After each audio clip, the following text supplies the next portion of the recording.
Va entrer à l'opposé en deuxième pivot pour offrir une solution. Baraché, chassé.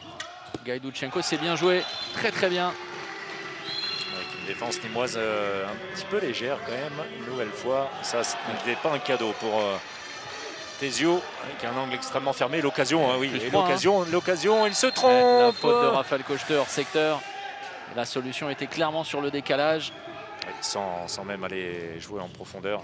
C'est tellement bien joué. Et derrière, Alexandre Demaille dans ses œuvres qui est en train de mettre dans sa poche de manière prématurée. Et ça, Franck Maurice ne l'avait peut-être pas prévu.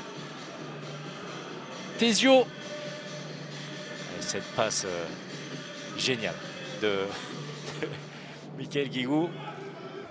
Sarmiento, le jeu auprès des Raphaélois. Pour continuer à c'est pas mal, c'est pas mal. Ouais, Xavier Baraché qui aurait pu y aller, c'est bien fait.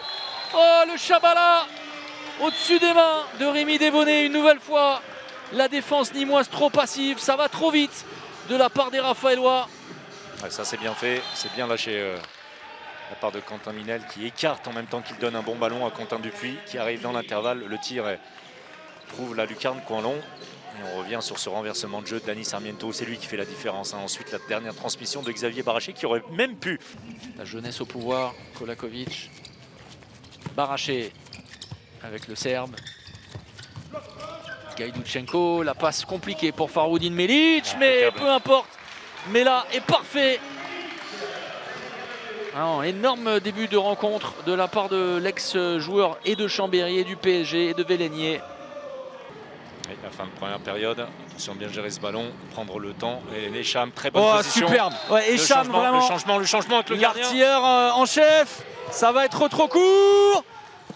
Et on va en rester là. À la pause, c'est un avantage de +2 en faveur de Saint-Raphaël. Sarmiento qui navigue auprès avec Chimico.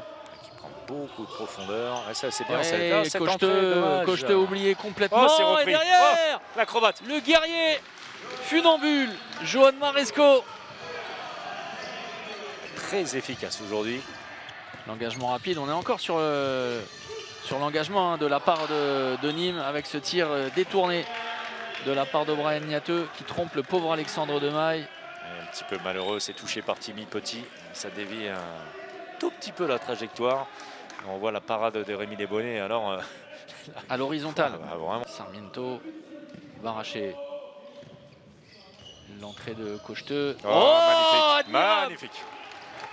Maestro. Sarmiento. Un petit peu attentiste, Rémi Salou. Voilà, passe bien efficace. Avec le coup de poignet pour l'effet rétro, pour atterrir dans les mains de Salou. Alors, on a des gestes quand même d'exception. Regardez ça. Il est très juste dans les champs.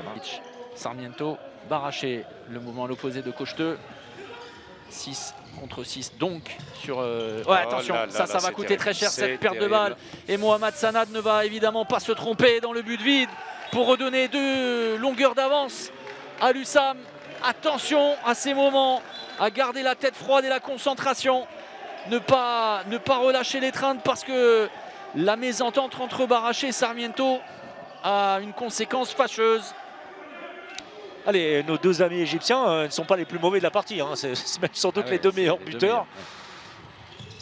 Kolakovic, le but au premier poteau. Et regardez, ça vous rappelle quelque chose?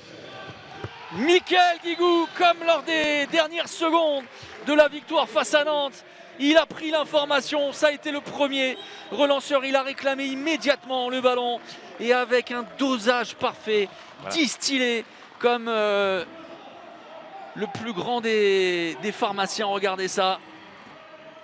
C'est ça qu'il faut. C'est un alchimiste, limite. C'est ça. Mais c'est ça qu'il faut noter, c'est la lucidité qu'il a. Ça passe encore pour Kolakovic. Et Michael Guigou, la même. Bis, voilà. Repetita pour Michael Guigou. Succès 34-30 de l'USAM face à un Saint-Raphaël qui pourra avoir des regrets.